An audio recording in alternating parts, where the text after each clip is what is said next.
my dad was an expat Okay. in Central Africa, in a country called Gabon, and he was a math professor there. So I came from Gabon to Rhode Island, but my country of origin is Mali.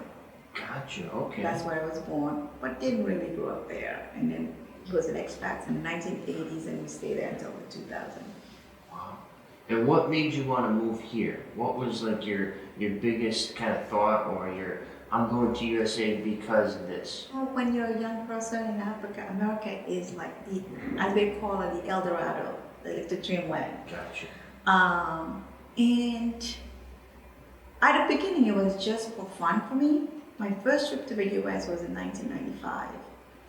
I came for a summer vacation, and I had a couple of bucks with me, and I started purchasing goods, hair stuff for my girlfriends at school, some clothes, some hip stuff, and go back and then sell them.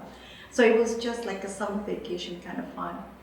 Then that turned out to be a good thing for me. I learned and I saw it, and I was very impressed. It was a different background, and it was hustling and bustling.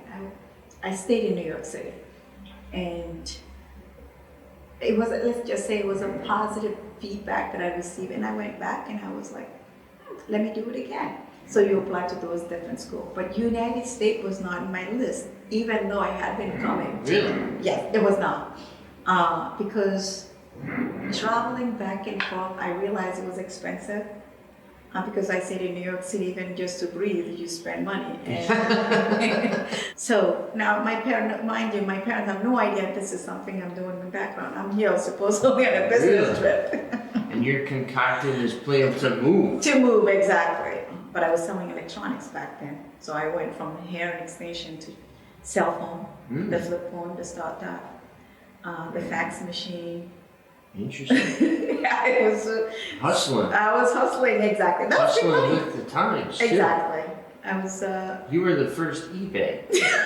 in that country for sure. I got what you need. How did he notice you in the pool? Was he like, coming out of the water looking at you from the corner? No, or was he he's like, sitting around? Yeah, he's sitting on the thing there, and the kids are in the water playing, just like, it's family time basically. Gotcha. Because I've never met anybody in the pool. It's kind of funny. How are you? So the son did the work for him. Okay. Yeah, so Okay. the son liked me, and then he came, he was jumping all over me in the pool and this and that.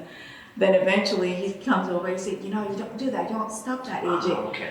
And I'm like, no, I don't mind, but just know that I can't swim to save my I can't say him or me. This country, I cannot say how grateful I am. I don't have words for it, I really don't. This is the country of opportunity. This is a country, if you work and if you put your mind to it, you want to set your goal and objectives, you can achieve them. Still today. Still today, if you put your mind to it.